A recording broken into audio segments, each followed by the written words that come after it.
Hello everyone and welcome back to The Longest Journey. I hope you're all doing well. I hope you're all keeping yourselves healthy, safe during these crazy times. And for anyone who's just watching this playthrough sometime in the future, yes, coronavirus was a thing. Yes, people were acting as crazy as they were nowadays. We're not going to get into that. We're going to continue on our adventure in this strange new world. I have a walkthrough pulled up, so in case I get stuck, I can just refer to it and we continue on. So, we're just going to do a bit of exploring first. We're not going to really progress through the game. Just do a little bit of exploring, figure everything out. I mean, we could probably do it along the ways, but, yeah. City gates. This was something I wanted to explore. Guard. Those guys must be part of the City Watch. They look a hell of a lot more intimidating than the Newport cops, despite the lack of an exoskeleton.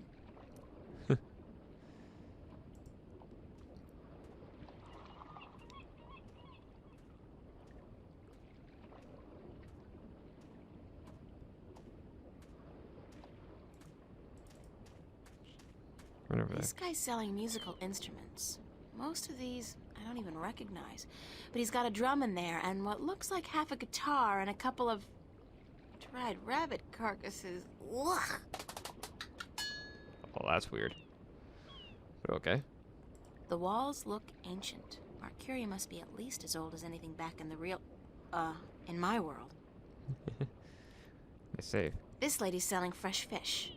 I've never seen fish like this before. But if it's wet and has fins, fish it is. That's a pretty good assumption. Stout guardians of the city. Wooden, but stout. And that blue fire is way cool.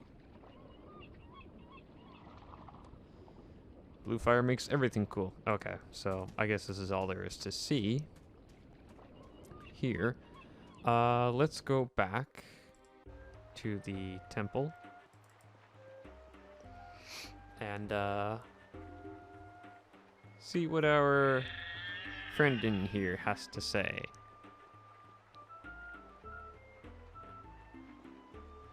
Whenever April decides to get there. There we go. All right. It's Vestrum Tobias Grensred. Tobias.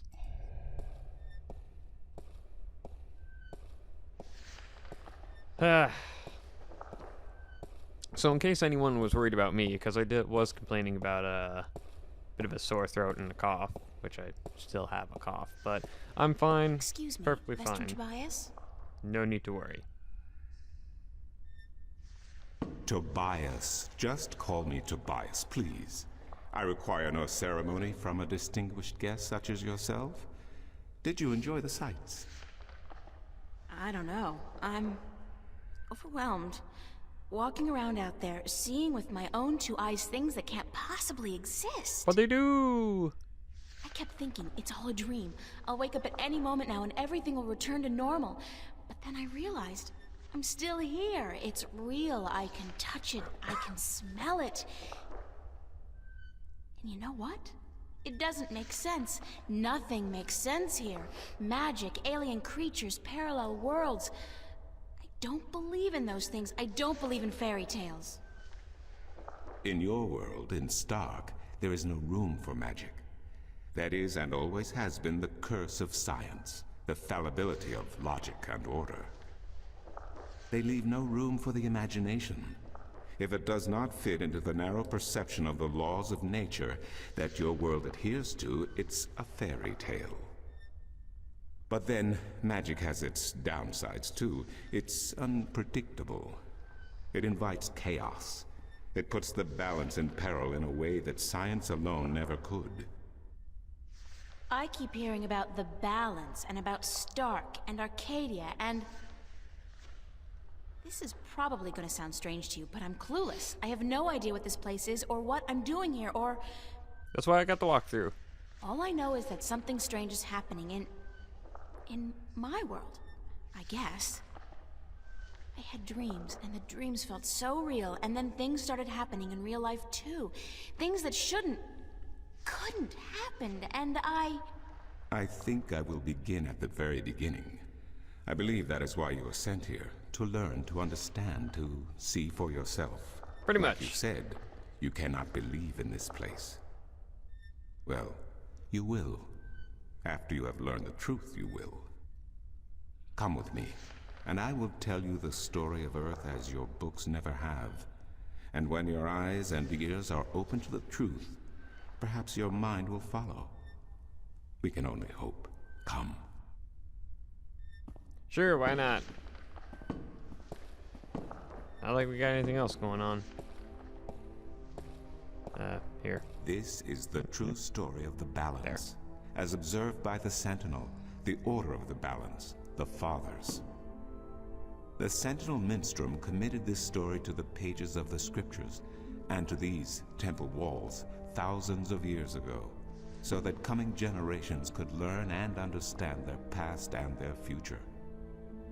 The wall paintings we are looking at became known as the Murals of the Balance, and it is through these images that I will recount our common history to you, April Ryan. The story begins and ends here, with this mural. Ages ago and in ages to come, the Earth was one, and magic and science existed side by side in nature and in all people. There was balance, and there was harmony. you're saying there was just one world then? One world, one Earth. Magic and science in balance with each other, within each and every living creature. The power to make the stars dance and to create life itself was within our grasp. But then, humankind began to exploit this divine power of two, and they saw fit to use it for their own selfish purposes. The balance of the cosmos was in peril. Damn humanity. Always being selfish. Unless something was done, unless man was humbled and learned to fear the power he wrought over cosmos, the Twilight of Chaos would fall upon Earth. It had happened before, in distant times and on distant worlds, and it would happen again. And every man, woman, and child of every people and every race would be devoured by the coming apocalypse. Well, that's not good. We were given a visitation then. The Drag Kin, having lived among us for untold generations, rose to offer their guidance and assistance in preserving the balance on our world.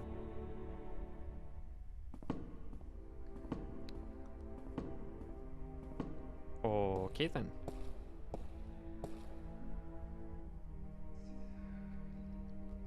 The Drag? I think I've heard that name before. Drag Kin, Draken, Dragons, whichever name they go by, they remain the eternal servants and custodians of the balance. There were 4 of them here on Earth, and of the 4, one who would found the Order of the Balance, the Sentinel. The first Minstrom were instructed that magic and science would have to be separated before the balance collapsed and brought untold disaster. Earth would have to be split in 2 equal parts. Arcadia and Stark, magic and science, chaos and order. The first Sentinel were counted 13, 6 scientists, 6 magicians, and one who was between, the Drag Kin, our mentor, our custodian, our learned guide. Both magic and science were needed to perform this most difficult of tasks. To split a world in 2, to create 2 worlds from one. Wasn't the use of that kind of power dangerous to the balance?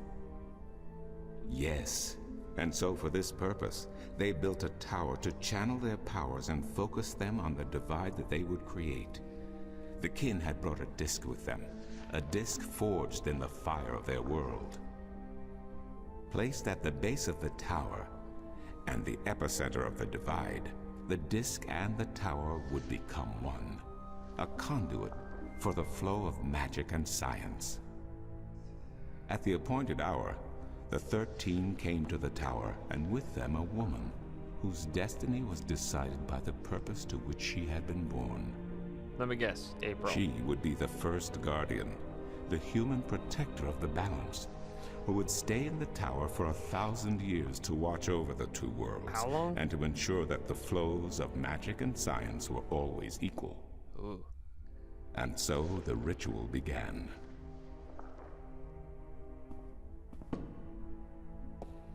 One world was to become two, separated by the balance, and each world visible to the other only by way of dreams.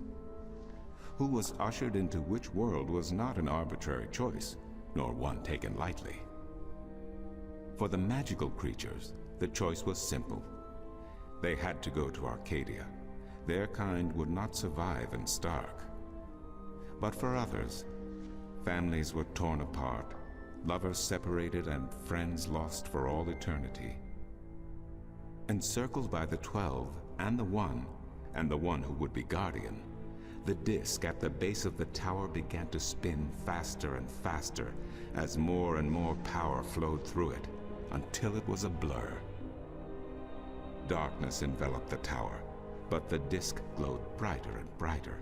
Reality turned, and in one moment, a new reality had been created and two new worlds born. In the tower there was silence. The original disk had disappeared, and in its place was a smaller counterpart, a similar yet different disk. Around and outside the tower, the world looked different. They were now between Stark and Arcadia, between reality and dream. This was the realm of the balance and of the guardian, and it would be her home for the next 1,000 years. See, you keep saying that 1,000 years The one who bit. was kin picked up the disk and said, "This disk is a counterpart to the original disk, which has now become this realm, and the key to which has been split and divided in 4. The key is the disk, and the disk is this realm." This mystified the 12, and the one who was kin continued, "Know only this. The Guardian's realm cannot be broken unless the disk is broken. But nor can it be repaired without the disk being repaired. The 4 pieces, that is the key, will be given to the 6 of you who are to be taken to Arcadia for safekeeping. Yet the key will never be complete," he went on, "without the precious stones that adorn each piece. I will keep 1, and my fellow kin the 3 others. Should the day come when this realm must be repaired, or the worlds reunited, and that day will come, you will assemble the disk, and the kin will come together one last time." With that, 6 of the 13 went to Arcadia, and 6 to Stark, and the one who would be guardian ascended to the throne. Witness the mural, where her dreams and hopes, her very soul, were locked away in the disk. In service of the balance, these traits were nothing but barriers. Through new eyes, the imbalance between the worlds was as clear as the stars themselves to the Guardian, and with one thought, she channeled chaos from Arcadia and logic from Stark into the disk, and redistributed the power wherever it was needed. A new era had begun, the era of the Guardian. After they left the tower, 2 of the Drakkin went to Stark, the other 2 to Arcadia. The 6 who came to each world started what is now known as the Sentinel, the Order of the Balance. But while in Arcadia the Sentinel thrived, in Stark they did not. In Stark, the memories of magic and the balance could not survive in the face of the new reality of natural laws, of logic, and of science. And soon, very soon, Arcadia became nothing more than legend, a myth, tales of fairies to recount to impressionable children, and stories to frighten and entertain around a fire. And while dreams still brought sights and sounds of Arcadia to those asleep in Stark, they were discounted as mere dreams and nothing more. So that's it? We forgot about our past and about Arcadia? And that's the way things are? Then what's wrong with that? And why does magic from Arcadia seem to have begun leaking through to Stark? That is another long story. But I can tell that you are tired of stories, and so I shall be brief. As I told you, while in Arcadia, the Sentinel grew in numbers and in strength. In Stark, while flourishing for a brief time, they were soon diminished and powerless.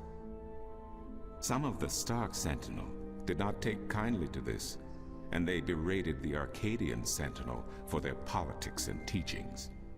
The Stark Sentinel wanted people to work towards reunification, while their brothers did not. So the inevitable soon came to pass, and the Stark Sentinel parted ways with their Arcadian brothers, and named themselves the Vanguard. And while at first their philosophy was not so different from ours, over the years it changed radically. The Vanguard wanted the divide torn down, the worlds reunited, and the return to what they called the Glorious Ages, when humankind could control the forces of cosmos. But first they needed their own servant in charge of the balance, their own guardian. Now, every 1,000 years, a new guardian took the place of the old one, because no one can be separated from their souls for any longer than 1,000 years. Every 1,000 years, a new guardian was born. The balance provided the seed from which a new fruit grew. But now, it has been 200 years since the previous guardian, the 12th guardian, was to be replaced. Every new child born to the balance has been taken away by the Vanguard, to be studied in an attempt to control them. In every instance so far, they have failed. But the 12th guardian could wait no longer. Only a short time ago, the disk in the tower shattered, and the guardian left his throne. The balance is now untended, and we have yet to find a new guardian. Unless we do so, the Vanguard may get their chance. And they may be able to place their own puppet on the throne, to rule the balance according to their principles. And this we cannot allow. It will mean the end of Stark and Arcadia, and the dawn of an era of chaos. Now do you see? I understand the history. I can even accept it. But I don't understand why I'm here and what Cortez wants with me. Really? The balance is in peril, April. The Guardian has abandoned his tower. He has disappeared, and there is no one to take his place. He must be reinstated to protect the balance until a new Guardian may be found. And what can I do? I'm nobody. I've just been having a lot of bad dreams. You are a strong shifter. I have not seen your like in my lifetime. A shifter? Someone capable of opening doors between thinking. worlds. A shift. A portal between the realms of Stark and Arcadia. Are you kidding? I didn't do anything. Cortez was the one who opened the shift, and he just waved his hands around in the air. I don't think I'd be capable of opening a portal even if I had a magic wand. Only a shifter's own power can allow her to travel. No one else can do this for her. Cortez only channeled your power to aid you. He would not be able to step through the shift himself. Even if that's true, I don't have any control over my talent. Not yet. But in time you will. How else do you intend to travel back to your world? God, I hadn't even thought about that yet. Can't you help me? Thought we were gonna look for that dude. I'm afraid Forget not. his name. Even if I could shift, I would not be able to channel through you like Cortez did. So, I'm on my own? Not really. We got the other guy. If you have any questions, I will do my best to answer them. But aside from that, yes. Yes, you are. Ooh. That's so not cool. No, it has been unseasonably warm. No. If you don't mind, I will return to my studies now. Thank you for listening to an old man and his long stories. No, thank you. It's starting to make a little bit of sense now. That is good news. Come see me again if you have any more questions.